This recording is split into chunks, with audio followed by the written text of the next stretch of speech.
નમસ્કાર અને આજના વર્ગમાં આપનું સ્વાગત છે. આજે આપણે સ્ટીમ એન્જિનિયરિંગના બે એમ કહી શકાય કે મુખ્ય સ્તંભો વિશે ઊંડાણપૂર્વક ચર્ચા કરવાના છીએ. હા, બોઇલર માઉન્ટિંગ્સ અને એસેસરીઝ. બિલકુલ. આ બે ભાગ બોઇલર માટે આટલા બધા મહત્વના કેમ છે? તો એના બે કારણો છે. એક તો એ સુરક્ષા આપે છે, સેફટી, અને બીજું એ મશીનની કાર્યક્ષમતા એટલે કે એફિશિયન્સી વધારે છે. આજે આપણે આ મશીનના ડીએનએને સમજવાની કોશિશ કરીશું. અને એક વાત જે શરૂઆતમાં જ સ્પષ્ટ કરવી જરૂરી છે કે બોઇલરના સારા સંચાલન માટે માઉન્ટિંગ્સ અને એસેસરીઝ બંનેની ભૂમિકા ખૂબ જ મહત્વની છે. પરીક્ષા માટે પણ આ બહુ અગત્યનો મુદ્દો છે. તો ચાલો સીધા મુદ્દા પર આવીએ. આ બંને વચ્ચે મુખ્ય તફાવત શું છે? ચાલો આને એક ત્રાજવાના ઉદાહરણથી સમજીએ. સારો વિચાર છે. ત્રાજવાની એક બાજુએ છે માઉન્ટિંગ્સ. આ બોઇલરના જીવન રક્ષક છે. લાઈફ સેવર. એમનો એક જ હેતુ છે સુરક્ષા, બીજું કંઈ નહીં. બરાબર. જ્યારે બીજી બાજુએ છે એસેસરીઝ. આ છે પરફોર્મન્સ બૂસ્ટર, જે એની કામગીરી સુધારે છે, એને વધુ કાર્યક્ષમ બનાવે છે. એકદમ સાદા શબ્દોમાં કહીએ તો માઉન્ટિંગ્સ વગર બોઇલર ચલાવવું એ શક્ય જ નથી. અને જોખમી પણ છે. ખૂબ જ જોખમી. બરાબર. જ્યારે એસેસરીઝ વગર બોઇલર ચાલી તો શકે. હા, ચાલી શકે. પણ એનો ખર્ચ વધી જાય અને કાર્યક્ષમતા ઘટી જાય. એટલે જ આપણે કહી શકીએ કે માઉન્ટિંગ્સ ફરજિયાત છે, મેન્ડેટરી. અને એસેસરીઝ? એ મરજિયાત છે, ઓપ્શનલ. ચાલો તો હવે માઉન્ટિંગ્સને થોડું વધારે વિગતવાર સમજીએ. આ છે શું ખરેખર? આ બોઇલરની પોતાની જે બોડી છે, જેને આપણે શેલ કહીએ છીએ, એના પર જ લગાવેલા સુરક્ષા અને કંટ્રોલ માટેના સાધનો છે. અને આ કોઈની મરજી પર નથી.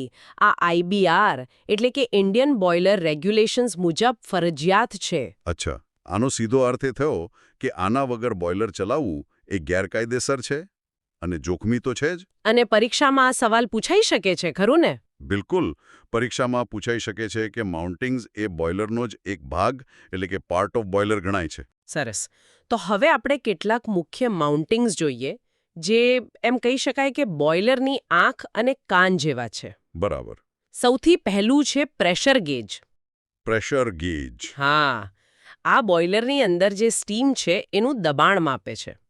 ઓપરેટરને સતત ખબર પડતી રહે કે અંદર પ્રેશર કેટલું છે. અને આ ખૂબ જ જરૂરી છે. પછી આવે છે વોટર લેવલ ઇન્ડિકેટર. આ પણ એટલું જ અગત્યનું. આ બોઇલરમાં પાણીની સપાટી કેટલી છે એ બતાવે છે.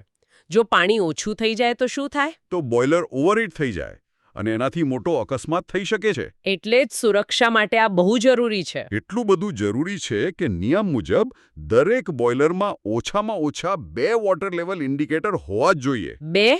શા માટે? જેથી એક કદાચ ખરાબ થાય તો બીજું તો કામ આપતું જ હોય.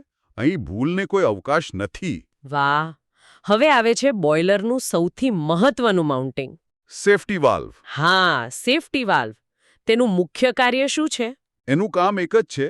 જ્યારે પણ કોઈ કારણસર પ્રેશર એક નક્કી કરેલી લિમિટ કરતાં વધી જાય, જેને આપણે સેફ વર્કિંગ પ્રેશર કહીએ છીએ. બરાબર, એનાથી પ્રેશર વધે એટલે આ વાલ્વ આપોઆપ ખુલી જાય છે. અને શું કરે છે? એ વધારાની બધી સ્ટીમને બહાર કાઢી નાખે છે. જેનાથી પ્રેશર પાછું નોર્મલ થઈ જાય. અને આમ કરીને તે બોઇલરને ફાટતું એટલે કે એક્સપ્લોઝન થતું અટકાવે છે. આ એક ઓટોમેટિક ડિવાઇસ છે, ખરું ને? હા, સંપૂર્ણ ઓટોમેટિક. અને તે હંમેશા બોઇલરના શેલ પર સૌથી ઉપરના ભાગે લગાવેલું હોય છે. આ પણ પરીક્ષા માટે યાદ રાખવા જેવું છે કે સેફટી વાલ્વ એ બોઇલરનું સૌથી મહત્વનું માઉન્ટિંગ છે. સરસ.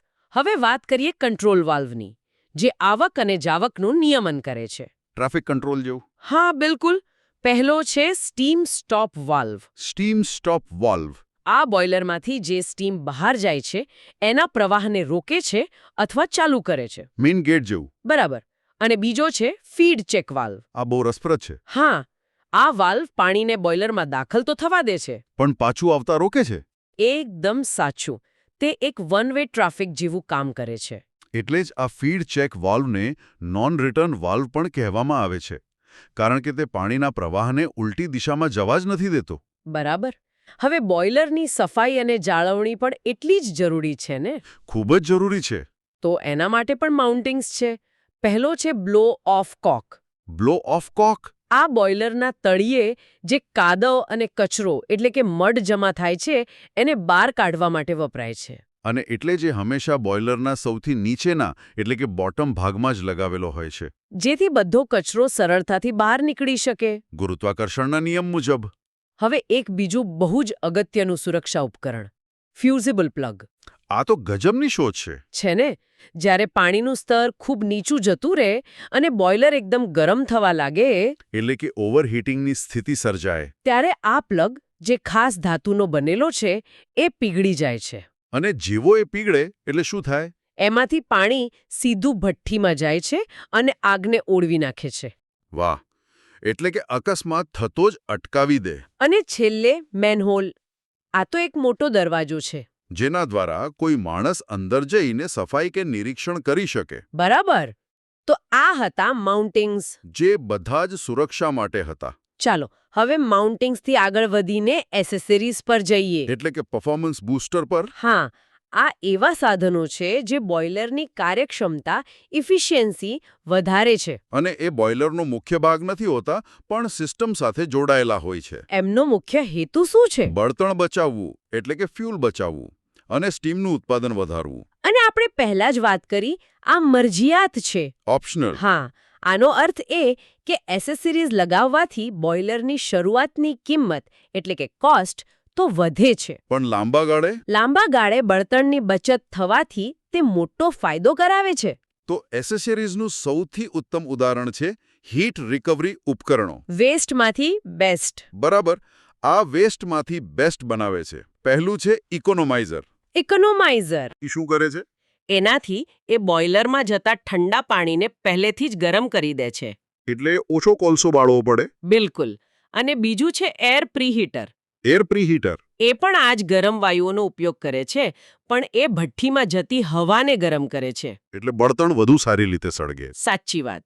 આ બંને ઉપકરણોથી કોલસા કે બીજા બળતણની સીધી બચત થાય છે. અને પરીક્ષામાં ખાસ પૂછાય છે કે ઇકોનોમાઇઝરનું મુખ્ય કામ ફીડ વોટરને ગરમ કરવાનું છે. આ યાદ રાખજો. હવે બીજી એક મહત્વની એસેસરી છે સુપરહીટર. સુપરહીટર.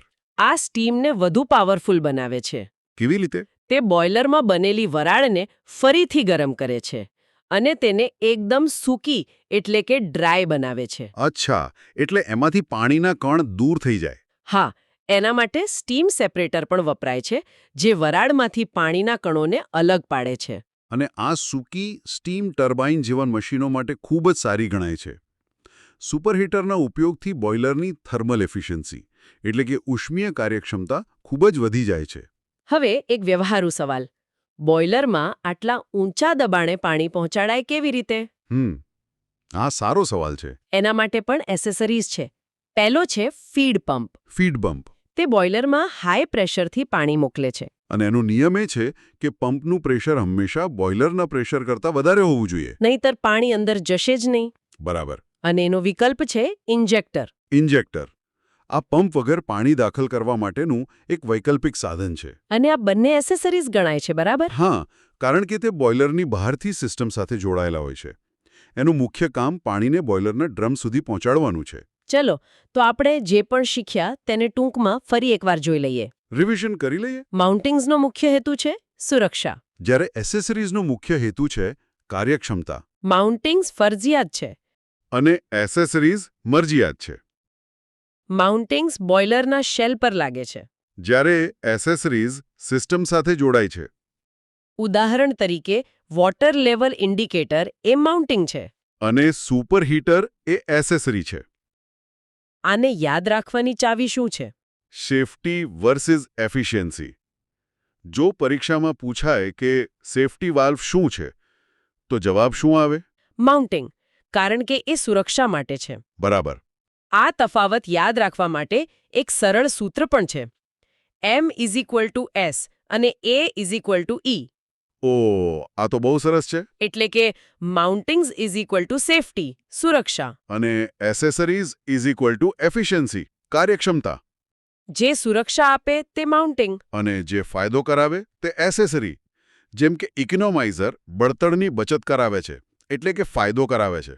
તો તે હંમેશા એસેસરી જ હોય. એકદમ સાચું. તો આજના વર્ગનો સારાંશ એ છે કે એક પરફેક્ટ બોઇલર માટે બંને જરૂરી છે. હા, એકલું માઉન્ટિંગ્સ પૂરતું નથી અને એકલી એસેસરીઝ પણ નહીં. માઉન્ટિંગ્સ વગર બોઇલર અસુરક્ષિત છે. અને એસેસરીઝ વગર બોઇલર ચલાવવું ખૂબ મોંઘું પડે છે. એક સારા એન્જિનિયર તરીકે બંનેનું જ્ઞાન હોવું અત્યંત આવશ્યક છે. આ વિષયમાંથી પરીક્ષામાં 4-5 માર્ક્સના પ્રશ્નો પૂછાઈ શકે છે.